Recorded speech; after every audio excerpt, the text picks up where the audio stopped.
విజయవంతంగా పూర్తి చేస్తున్న సందర్భంగా ఈ యొక్క సభను ఏర్పాటు చేసినటువంటి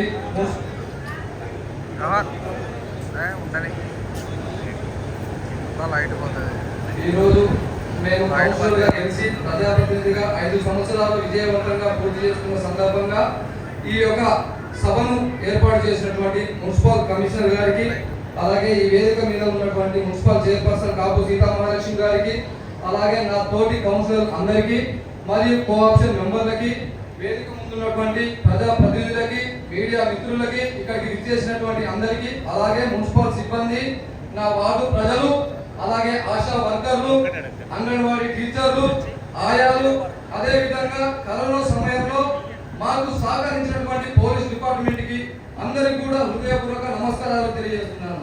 ఈ 5 సంవత్సరాల జర్నీ మాకు చాలా అనుభవాలను మీకు ఇచ్చింది. ముఖ్యంగా నేను ఒక కౌన్సిలర్గా ఈరోజు ఈ స్టేజ్ పట్టుకొని ఈ కౌన్సిల్లో నిల్చొని మాట్లాడుతున్నానంటే ముఖ్యంగా ఇది నా తల్లిదండ్రులు చేసుకున్నటువంటి పుణ్యము. నా తల్లిదండ్రులకు తోడుగా పుట్టినందుకు నేను ముఖ్యంగా నా తల్లిదండ్రులకి మొదటిగా నమస్కారాలు తెలియజేస్తూ, అదేవిధంగా నన్ను ప్రతి కౌన్సిలర్ ఒక కౌన్సిలర్ టికెట్ కావాలంటే అందరూ ప్రజాప్రతినిధి దగ్గరికి వెళ్ళి నాకు టికెట్ కావాలి పోటీ చేస్తారనే సందర్భంలో నేను టికెట్ అడగకుండా సరే ఫలానా 27వ వార్డు ప్రసాద్ అయితే గెలుస్తాడు, ఆ వ్యక్తి అయితే మనకు అనుకూలంగా ఉంటాడని చెప్పి నా వెన్ను తండ్రి నాకు టికెట్ ఇచ్చి బీమా ఇచ్చి నన్ను గెలిపించినటువంటి వనమ వెంకటేశ్వర మాజీ మంత్రివర్యులు వనమ వెంకటేశ్వరరావు గారికి ముఖ్యంగా నా మనస్ఫూర్తిగా పాదాభివందనాలు తెలియజేస్తూ, అలాగే నా వార్డు ప్రజలు నా వెన్నట్టు నన్ను నడిపించి ప్రతి ఒక్కరు ఓటు వేసి నాకు గెలిపించిన ప్రతి ఒక్కరికి పేరు పేరున నా వెన్నట్టు ఉన్న వారికి, నన్ను విమర్శించిన ప్రతి ఒక్కరు కూడా ఈ వేదిక మీద హృదయపూర్వక నమస్కారాలు తెలియజేస్తున్నాను. అలాగే ఈ 5 సంవత్సరాలు మేము జనవరిలో గెలవడం జరిగింది. మార్చిలో కరోనా రావడం జరిగింది. మరి కరోనా అంటే చాలా పెద్ద విపత్తు. ఆ విపత్తును ఎదుర్కొన్నామంటే ఈ 5 సంవత్సరాల కాలంలో మా 36 మంది కౌన్సిలర్లు ఆ విపత్తును ఈ నలుగురు కోఆప్షన్ మెంబర్లు లేరు. ఈ విపత్తు ఎదుర్కొనే సమయంలో మా 36 మంది కౌన్సిలర్లనే మేము ఈ కౌన్సిల్లో ఉన్నాము. కాబట్టి 36 మంది కౌన్సిలర్లు పోలీస్ డిపార్ట్మెంట్, ఆశా వర్కర్తో, హెల్త్ డిపార్ట్మెంట్ అని అందరితో కోఆర్డినేట్ చేసి ఎక్కడైతే వైరస్ వచ్చిందో, ఎక్కడైతే కరోనా వాళ్ళకి వచ్చిందో ఆ ఇంటికి వెళ్ళి నోట్ చేసుకొని డిపార్ట్మెంట్ కి ఫోన్ చేసి ఎంఆర్ఓ గారితో కోఆర్డినేట్ చేసుకొని ప్రతి ఒక్కరిని ఏ ఇంట్లో ఏ మనిషి కరోనాలో క్వారంటైన్ లో ఉన్నారని చెప్పేసి తెలుసుకున్న వ్యక్తి ఎవరైనా ఉన్నారంటే ఈ 5 సంవత్సరాలకు విజయవంతంగా పూర్తి చేస్తున్న మా 36 మంది కౌన్సిలర్లు అని చెప్పేసి ఈ సభాముఖంగా తెలియదు. ఎందుకంటే ఇంత ముందున్న కౌన్సిలింగ్ కి ఈ రకమైన సేవ చేసే అవకాశం దొరకలేదు. కానీ విపత్తకాల పరిస్థితుల్లో ఈ 36 మంది కౌన్సిల్ ప్రతి ఇంటిలో, ప్రతి వార్డులో, ప్రతి క్వారంటైన్ ఉన్న మనిషి దగ్గరికి వెళ్ళి కరోనా సమయంలో కూడా ప్రాణాలకు లెక్క చేయకుండా వాళ్ళ బాగోగులు చూసుకొని వాళ్ళకి టాబ్లెట్స్ ఇచ్చి వాళ్ళని శానిటైజేషన్ చేయించి స్ప్రే చేయించిన ఘనత కూడా 36 మంది కౌన్సిలర్కి జరిగింది. అలాగే ఇదే విధంగా వార్డులో పోటీ పడి నలుగురు కలెక్టర్లతో మేము పనిచేసామండి. ఎంబీ రెడ్డి గారు కలెక్టర్ గారు ఉన్నప్పుడు అడిషనల్ కలెక్టర్ గారు అబ్దుల్ గారు ఉండేవారు. ఎంబీ రెడ్డి గారితో పాటు అడిషనల్ కలెక్టర్ గా వచ్చేవారు. ఎంబీ రెడ్డి గారి సారథ్యంలో మా ప్రగతి మైదానానికి బీజం వేయడం జరిగింది, వాకింగ్ ట్రాక్ చేయడం. అదేవిధంగా అంజీవ్ గారు కలెక్టర్ గా, అంజీవ్ గారు అంటే మా కౌన్సిలర్కి ఎలా ఉందంటే ప్రతి కలెక్టర్ పేరు పెట్టి పిలిచేంత అనుబంధం ఏర్పడింది. కౌన్సిలర్ అందరూ కూడా నా వార్డుకు వస్తుందంటే 27వ వార్డు కౌన్సిలర్ వేద ప్రసాద్ గారు పేరు పెట్టి పిలిచేంత సంబంధము అధికారులతో మాకు ఏర్పడిందంటే మేము చాలా కష్టపడ్డాం. ఈ 5 సంవత్సరాల కాలంలో ప్రతి కలెక్టర్ కూడా వాళ్ళని ధర్మరాజు కావట్లేదు, ధర్మరాజు కానీ విజయవాడ కానీ ఏ వార్డులో పేరు పెట్టి వెళ్తే వార్డు కౌన్సిలర్ పేరు పెట్టి పిలిచేంత ఉందంటే ప్రతి కౌన్సిలర్ కూడా ఆ విధంగా పనిచేసినని చెప్పి ఆ గుర్తింపు సాధించాలని చెప్పి మనస్ఫూర్తిగా కోరుతున్నాం. అదేవిధంగా మొట్టమొదటిసారిగా మేము కలెక్టర్ చేసిన విధంగా మొదటి కౌన్సిల్ 4 అవార్డు తీసుకోవడం జరిగింది. 4 కౌన్సిలర్లు అవార్డు తీసుకోవడం జరిగింది. అందులో ఫస్ట్ అవార్డు తీసుకున్న దాంట్లో నేను ఉన్నాను, బండి నరసింహన్న ఉన్నారు, జమరన్న ఉన్నారు, మేడం గారు ఉన్నారు.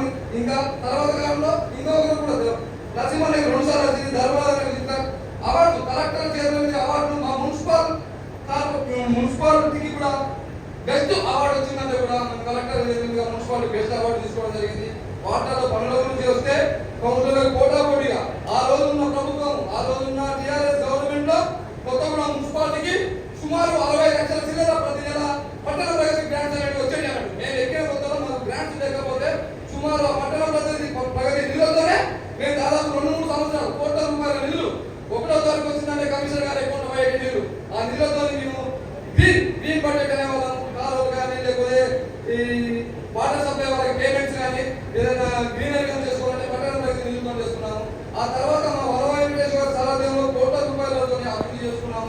ఏమేమి నిధులతో మేము గెలవక ముందు వచ్చినాయి కానీ మేము గెలిచిన తర్వాత సుమారు ప్రగతి మైదానానికి 2.5 కోట్ల నుంచి 3.5 కోట్లు 36 వాటాలు ప్రగతి మైదానం అనేది పెద్ద ఎసెట్ ఉన్నది గవర్నమెంట్ సంబంధించింది.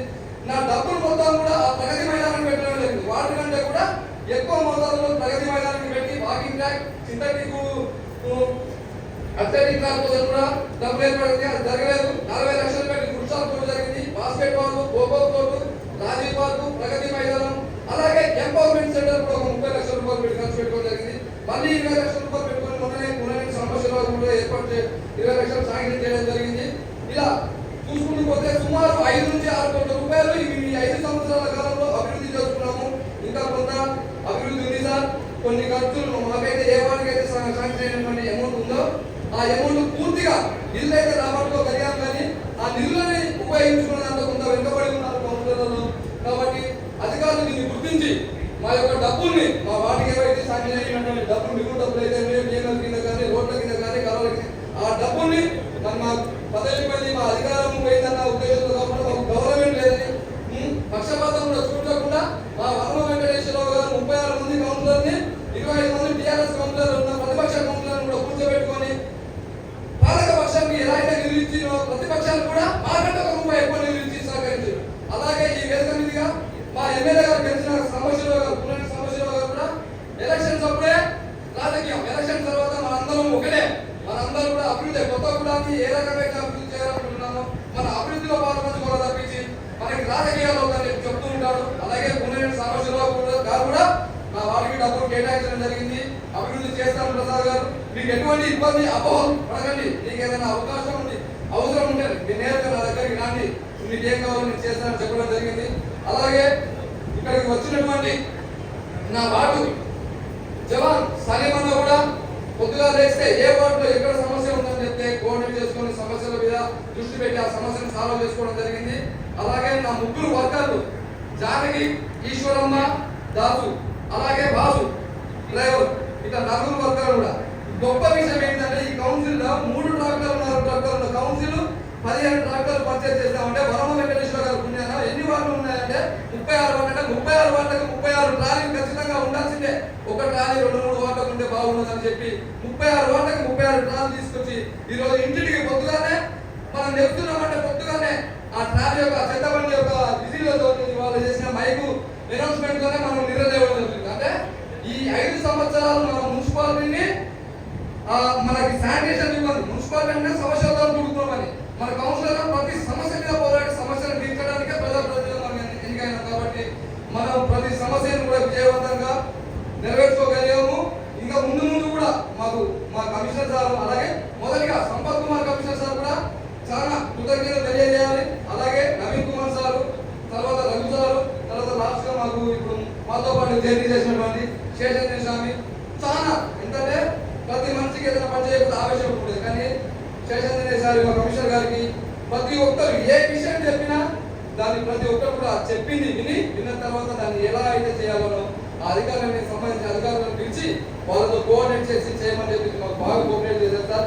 మీకు కూడా చాలా కృతజ్ఞతలు, ధన్యవాదాలు తెలియజేస్తున్నాను. మరి మరొకసారి ఈ యొక్క అవకాశం ఇచ్చినందుకు ఒక్క విషయం మర్చిపోయాను. ఈ యొక్క విషయం నా ఓన్గా ఎవరు కూడా అన్యదా భావించకూడదు. మున్సిపల్ చైర్పర్సన్ గురించి చెప్పాలనుకుంటున్నాను. మున్సిపల్ చైర్మన్ డైనమిక్ ఉమెన్ ఎందుకు చెప్తున్నానంటే ఎన్ని ఆటుపోట్లు వచ్చినా 36 వార్డులని ఏకతాటిగా నడిపిస్తూ ఎవరితో విభేదాలు ఉన్నా సరే ఆ విభేదాలు అక్కడ వరకే ఉండి ప్రతిపక్షాలతో పాటు అవిశ్వాసాన్ని ఎదుర్కొని మళ్ళీ చైర్పర్సన్ గా కొత్తగూడెం మళ్ళీ చైర్పర్సన్ గా తానే వచ్చిందంటే మా టీఆర్ఎస్ పార్టీ అధికారంలో లేకున్నా మళ్ళీ కొత్తగూడెం మన తెలంగాణ స్టేట్ లోనే అవిశ్వాసాలు చాలా జరిగాయి చైర్పర్సన్ మీద, కానీ అన్ని చైర్పర్సన్ల మీద ఓడిపోవడం జరిగింది. కానీ ఇక్కడ గవర్నమెంట్ మాకు లేకుండా మాకు తెలంగాణ యాక్సేషన్ లో పోరాటం చేసినటువంటి వాళ్ళ భర్త కృష్ణ గారు కూడా ఆమె వెంటనే ఉండి ప్రోత్సహించి ఆమెకి మళ్ళీ చైర్పర్సన్ గా అవిశ్వాసంలో గెలవడానికి సహకరించిన ప్రతి కౌన్సిలర్ ప్రతి కౌన్సిలర్ అందరూ కూడా హృదయపూర్వక నమస్కారం తెలియజేస్తుంది. ఎందుకంటే నా తోపుడు కాకపోయినా తాను నా సొంత అందకంటే ఎక్కువ చెప్పేసి కొన్ని సందర్భాల్లో చెప్పడం జరిగింది. నేను కూడా చెప్తున్నాను, నా తోపుడు కాకుండా నాకు నా సిస్టర్లతో పాటు నాకు సొంత తోపుడుగా భావిస్తున్నాను. ఏ సమస్య వచ్చినా ఎందుకంటే ప్రతి సమస్య మీద అందరిపై ఎదుగుతారు, కానీ నేను సమస్య ఎదుగుతాను నా మనసులో పెట్టుకున్నాను. ఎందుకంటే అన్ని సమస్యలు అందరూ కూడా తీర్చలేరు, ఎందుకంటే అధికారం అందరికీ వస్తుంది కానీ సమస్యలు మటుకు అన్ని సమస్యలు తీర్చలేరు. కాబట్టి నేను కూడా ఎంతవరకు ఉండి ఎంతవరకు పని తీసుకోవాలి అంతవరకు తీసుకున్నాను. అధికారుల మీద ముఖ్యంగా మా మున్సిపాలిటీ అధికారులకి ఆవేశంలో నాకు పనులు జరగలేదని చెప్పేసి గట్టిగా మాట్లాడిన సందర్భాలు చాలా ఉన్నాయి. అది కూడా ముఖ్యంగా అధికారుల మీద నాకు పని చేయలేదు, మీరు నా మాట వింటారు, దయచేసి చెప్తున్నాను. అదంతా కూడా నేను మీకు నాకు వ్యక్తిగత కక్షలు కానీ గట్టుతో తగాదాలు కానీ పంచాయతీలు కానీ ఆశ్రయాలు లేవు. నేను ఏం చేసినా సరే నా బస్తీ డెవలప్మెంట్ కోసం, నా వాడు ప్రజల కోసమే మిమ్మల్ని గట్టిగా అడగడం కానీ మీతో పోట్లాడడం కానీ జరిగింది. కాబట్టి మంచి మనసుతోని మనస్ఫూర్తిగా అందరూ మమ్మల్ని క్షమించాలని చెప్పి కోరుకుంటూ మాకు గౌరవ వేతన విషయంలో కూడా మేము ఎలా చేసుకున్నామంటే మాకు 2500 రూపాయలు గౌరవ వేతనం వస్తే మాకు అలాగే వస్తుంది. అలాంటిది మేము జీవో తెప్పించుకొని మా కౌన్సిలర్ అందరూ కూడా చైర్పర్సన్ దగ్గర ఈ ఘనత మా కౌన్సిలర్ చైర్పర్సన్ జరుగుతుంది. ఎందుకంటే ఆఫీసర్ మమ్మల్ని ఈ విషయంలో వెలికేశారు. కాబట్టి మేమందరం కౌన్సిలర్ కూర్చొని మాకు 50,000 జనాభా కంటే ఎక్కువ ఉంది, మాకు గౌరవ వేతనం 2500 ఇస్తున్నారని చెప్పి మా కౌన్సిలర్ అందరం కూర్చొని జీవో తెప్పించుకొని కమిషనర్ గారి కూర్చొని మాట్లాడుకుంటే 2500 గౌరవ వేతనం కూడా 4550 చేసుకున్నామంటే కూడా అది ముమ్మటికి మా కౌన్సిలర్ తెలివితోనే మేము చేస్తున్నాం. లేకపోతే ఈ రోజు వరకు కూడా మాకు 2500 దానికి అదనంగా 30% తోని మాకు వేతనం వచ్చేది. మాకు చాలా సహకరించారు. మరొకసారి మా మున్సిపల్ సిబ్బందికి వ్యక్తిగతంగా నేనేమి కూడా మిమ్మల్ని దూషించింది లేదు, గొడవపడేది లేదు.